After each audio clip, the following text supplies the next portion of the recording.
The Holy Gospel of Luke, chapter 24, verses 13 through 35.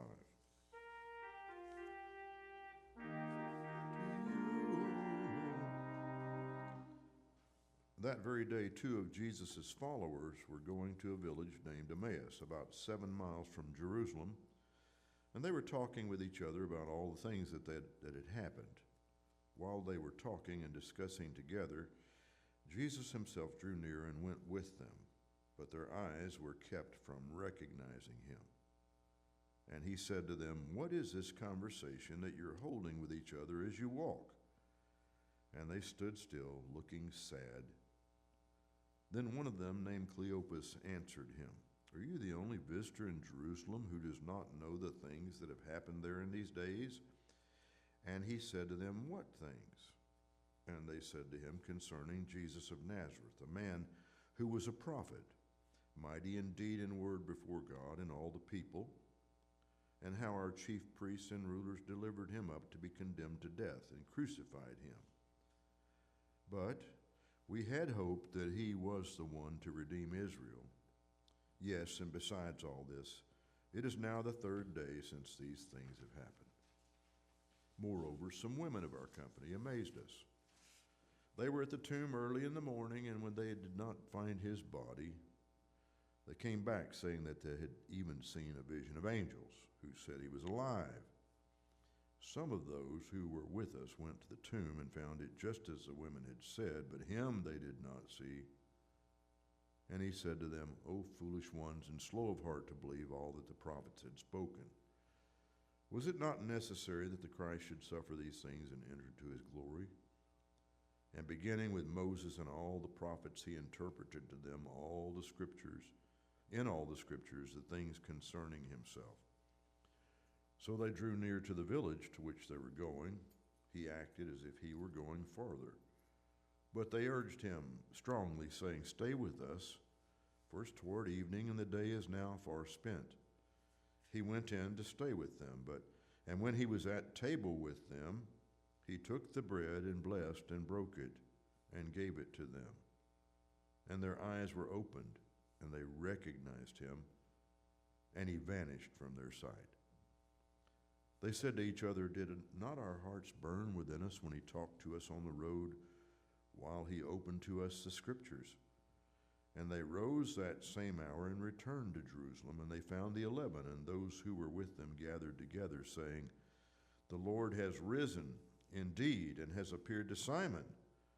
When they told what had happened on the road, and then they told what had happened on the road and how he was known to them in the breaking of bread. This is the word of the Lord.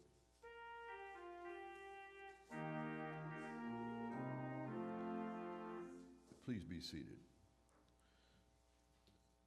In Luke's gospel, chapter 24 begins with the early dawn when the women went to the tomb and taking spices that they had prepared, and they found the stone rolled away from the tomb, and when they went in, they didn't find the body. So that's all they knew at that point. And while they were perplexed about this, 2 angels stood in dazzling apparel, and as they were frightened, bowed their faces to the ground. These angels said, "Why do you seek the living among the dead?" So the angels were saying, "He's alive.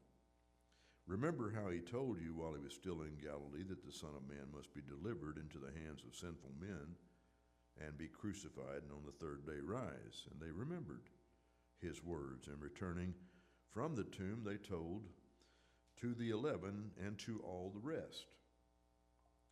Now it was Mary Magdalene and Joanna and Mary, the mother of James, and the other women, so there were a number of women, with them who told this to the apostles. And these words seemed to them an idle tale, and they did not believe them. I find that to be the story really repeatedly. It was very difficult for the disciples to accept what these women had seen. Women were first to believe. The disciples were the last. And they're supposed to be the ones that should have been the first to believe. But rather, they thought the women were out of their minds. They were idle tales, they said. In other words, they're hallucinating. They're exaggerating. They're in deep grief, and they've created this idea that's preposterous, that a dead man would come out of a grave. And today, I think, many people use that same argument. Last week we discussed how in the resurrection story, unbelief was present, and how Thomas himself could not believe unless he would touch the nail prints in his hands and his side, the spear hole in his side. And Jesus appeared to Thomas. Now this happens before that, so the story regresses to the two disciples who took a walk after the women came in and reported the resurrection, that the angel had said he was alive. They were so convinced they decided to go about their business and walk to Emmaus, 7 miles away, disgusted, perplexed, and despondent. They had their heads down. They were sad, it says, sad. And it's true that Cleopas was one of the two. Now, in the text we read, and the rest. They told the 11 and the rest. Now, there was around 120 disciples, according to Acts chapter 2 at that time, who had gathered and were continuing to keep the faith, and mostly women, a lot of women.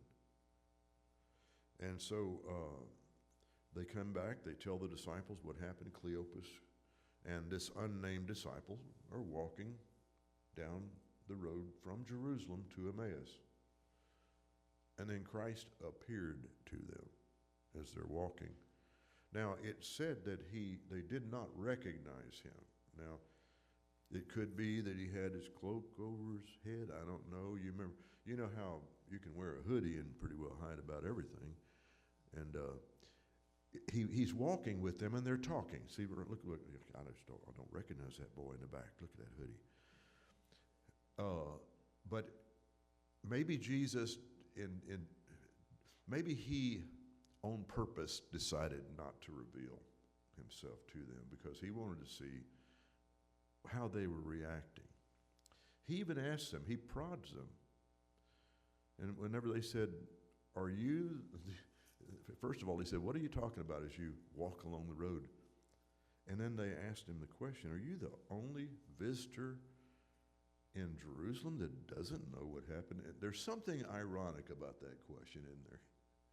Here he was, the one who was crucified, and they're saying, are you the only visitor who doesn't know? Which means to me that even the visitors in Jerusalem, everybody must have attended and seen the trial and crucifixion. Now, we're told that tremendous things happened after the crucifixion. The earth quaked, the rocks were torn. Even the Roman soldiers said, this must be the Son of God. The ones who crucified him were convinced when they saw literally God react with nature on the moment he was crucified. Dead people came out of their graves and were walking around Jerusalem according to the other Gospels. And not only that, the veil in the temple was torn from top to bottom. The holy place where only the high priest was allowed to go once a year. That was the entire sacrificial system. The high priest goes in once a year and offers up prayers of sacrifice for the sins of the people. And each person has their own sacrifice, whether it's a goat, a bull, or a dove, a pigeon, whatever you can afford. And so this system then was totally uprooted because the way the veil was, only one person could go in once a year, and it was such a holy place. The Ark of the Covenant was in there. The angels with their wings touching either side of the walls. Everything in gold.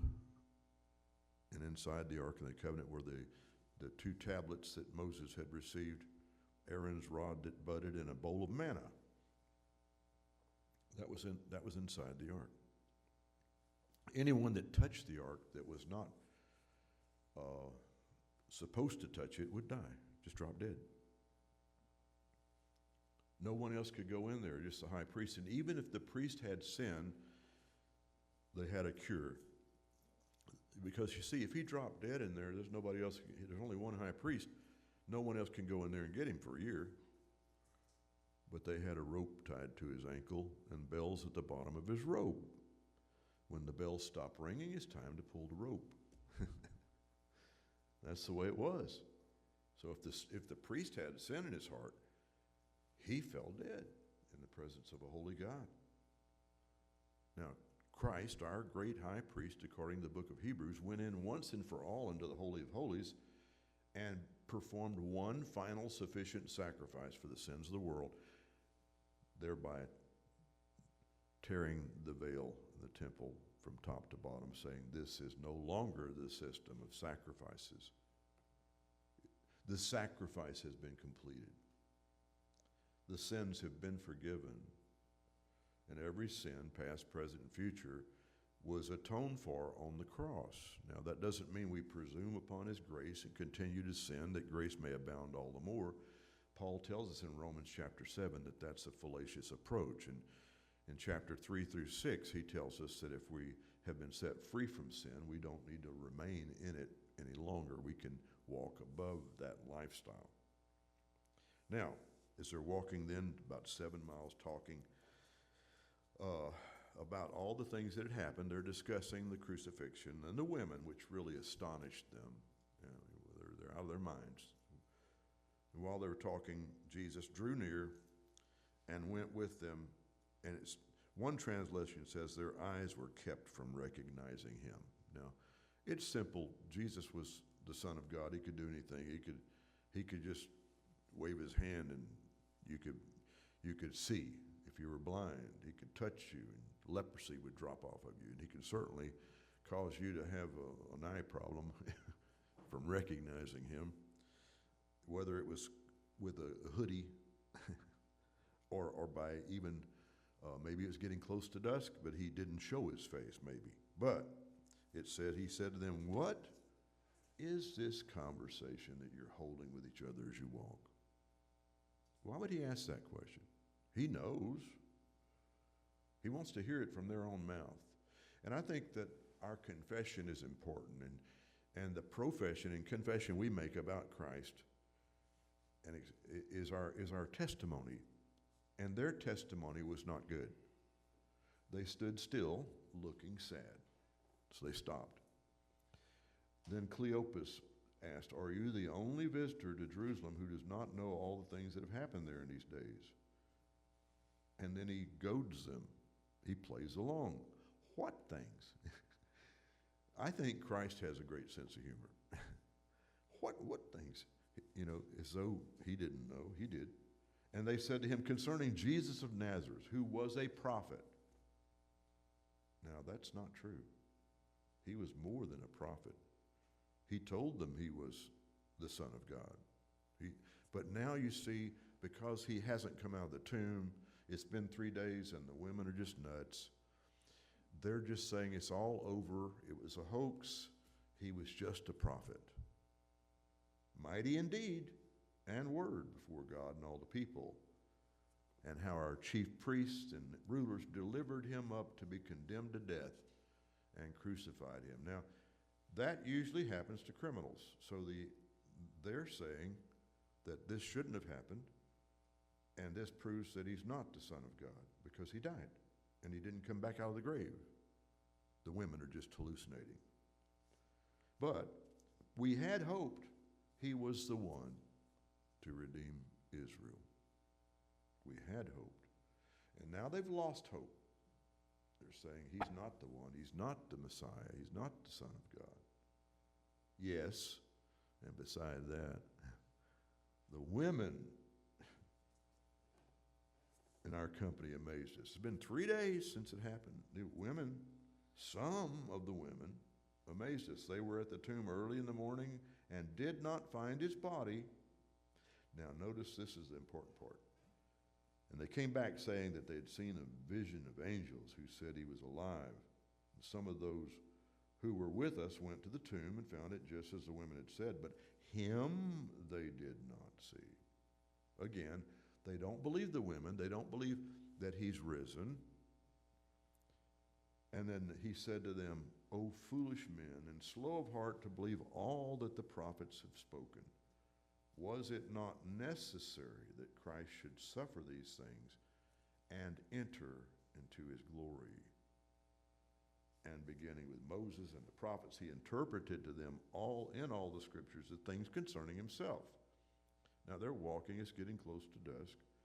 It says, so they drew near to the village, that was Emmaus, where they were going, and he appeared to them to be going further. He was walking away, but they constrained him, saying, stay with us.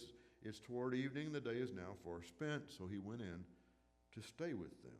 And while he was at table with them, he took bread and blessed and broke it and gave it to them. And then their eyes were opened and they recognized him.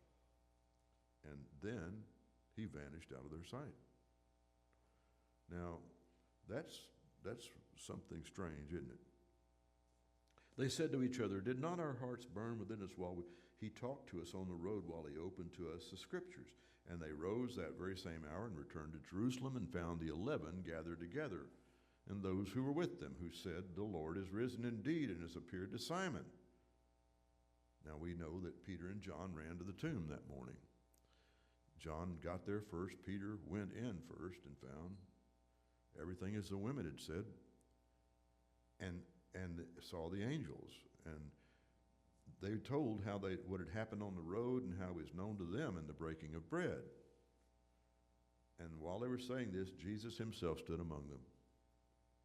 Now notice, they've run 7 miles back to Jerusalem. They must be winded. Christ had vanished from their sight immediately as they recognized him, and all of a sudden he appears again. They were startled and frightened and supposed he was a ghost, a spirit. And he said to them, why are you troubled, and why do questions rise in your hearts? See my hands and my feet, that is I myself. Handle me and see, for a spirit does not have flesh and bones, as you see I have. And while they were still disbelieving for joy and wondering, he said to them, have you anything to eat? And they gave him a piece of broiled fish, and he took it and ate before them. Then he said to them, these are my words which I spoke to you while I was still with you, that everything written about me in the law of Moses and the prophets and the Psalms must be fulfilled. Then he opened their minds to understand the scriptures, and said to them, for thus it is written that the Christ should suffer and on the third day rise from the dead, that repentance and forgiveness of sins should be preached in his name to all nations, beginning from Jerusalem. You are witnesses of these things. And behold, I send the promise of my Father upon you, but stay in the city until you're given power from on high, clothed with power from on high. Now, this story has been retold hundreds and hundreds and thousands of times across the years. It started really some movements within the Catholic Church at first. The Cursillo movement, if I'm saying it right, was founded in Spain in the 1940s through leaders like Eduardo Aguilo, and the word Cursillo means short course in Christianity, designed to be a 3-day retreat focusing on grace, piety, study, and action. And that movement spread to Europe and eventually to the United States in the 1960s and 50s. And by the 70s, leaders within the Methodist Church adopted the Cursillo movement to a broader Protestant audience, calling it the Walk to Emmaus. How many of you ever heard of a Walk to Emmaus or Cursillo? Okay, you see that. Well, this happened in 78 in the upper room in Nashville. They have what they call the upper room for the study there. And they named the story of the gospel in Luke 24, the road to Emmaus, where Christ reveals himself after the resurrection. It's a 3-day retreat. Now, I went on my Emmaus walk because when I went to Nacogdoches, Texas, one of the spiritual directors was a member of my church, and a lot of the members had been on Emmaus walk. And I felt kind of pressured to go, so I went to think, actually to shut him up. My first trip, I was just a observer. And they took my watch, which I wanted back right away. And of course, if you have an iPhone, they'll take that too, and told me that I would get it back at the conclusion of the retreat. And so I felt a loss of control immediately. I'm not in control of this, and what's going to happen next? And all 3 days was another question of what's going to happen next, and each day got better. I'm not going to give away the secrets, but I'm going to tell you that it's worth going because it's going to benefit you, not anybody else. And there's secrets that I can't tell, but I'll just put it this way. The second time I went, I was a cha. Now, a cha is the one who serves candy. So don't go if you're expecting to lose weight. You're getting snacks, and they're bombarding you with chocolates and Hershey's Kisses and Coca-Cola and all the bad stuff that you don't need. I mean, loading you up with sugar, maybe that's where the high comes from. But throughout the week, they just wait on you, hands and foot, and then there's a tremendous meal that they serve, a love feast that's tremendous. And then the secrets start happening, and I'll just tell you, you get pampered. And by the time you leave, it's a life-changing event, and you realize just how much love there is in the body of Christ. It's an amazing event. I don't want to put it down in any way. I think I'm behind it 100%. However, some problems do develop. Because as churches embrace the Emmaus movement, it becomes an us-them thing. And the people who haven't gone are hearing from the ones that have gone. And so it actually grew to the point in Atlanta, Texas, when I had a church with over 700 in worship, that half of the congregation had been on a walk and the other half had not. And it was a divisive thing. It was an us versus them. And it got to the point where people didn't want to go because they felt pressured to go. Has anybody ever had that same experience or seen it in other churches where there was division over the Emmaus walk? It happened. But I think all of that was due to the fact that people literally didn't know what to expect. So on this 3-day trip, it's a Sunday, Thursday through a Sunday. They focus on the grace of God, discipleship, and Christian community. The talks are about worship, communion, and testimony. There's talks that really walk you through the story of prevenient grace, justifying grace, and sanctifying grace. The youth expression of that is called the Christless movement. It began in the 80s with high school students. The language is more relatable to youth. It talks about their struggles and emphasis on the identity of Christ and peer community. But Christless refers to the stage of transformation, like a butterfly emerging, representing new life in Christ. So it expanded and grew, and now there's churches that are involved in both of these movements, from the 40s to Cursillo, the 60s, expanding globally to a walk to Emmaus in the U.S., Christless in the 80s, and from 90 to present, it continues to adapt and grow. Now, I eventually became a spiritual director on 2 walks, so I did get into it pretty deep. But what I discovered was the reason why Emmaus is successful is true. We are all disciples on the road to Emmaus. Each of us has our own spiritual journey, and we find ourselves in that story somewhere. Are we one of the women who believe? Are we one of the men who are hard to convince? All of us have doubts and struggles, but through the journey, you encounter love, compassion, an expression of community that you've never seen. And then you realize that this is the message of Christ, that as we take the bread and the wine, as we remember him, we can recognize him, and he will appear to us individually, just as he did to them. And that's the mystery of the story. Each of us is on a walk, a pilgrimage of faith. And we need to understand that we're not alone. The women believed, the disciples believed, and through the centuries, countless, multiple thousands and millions have come to believe. And the question is, will you believe the story that those women told? Because it's more than a story, it's a reality. Christ is risen. He proved it. There were many expressions of his proving his resurrection as we look at the story, 40 days of resurrection appearances to over 500 witnesses. Not all the stories were told. These are just two disciples that we're talking about. He appeared to many, many others. And it really boils down to believing,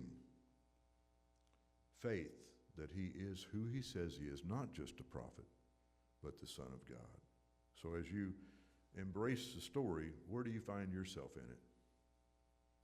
Have you ever had a point in your life where you went through periods of doubt? Was there ever a time in your life where grief seemed to be so heavy that you couldn't see the forest for the trees, and that your eyes were dulled from seeing Christ because of the grief? Maybe that's why they didn't recognize him. But know this, he is the risen Christ, and we are called to proclaim his resurrection.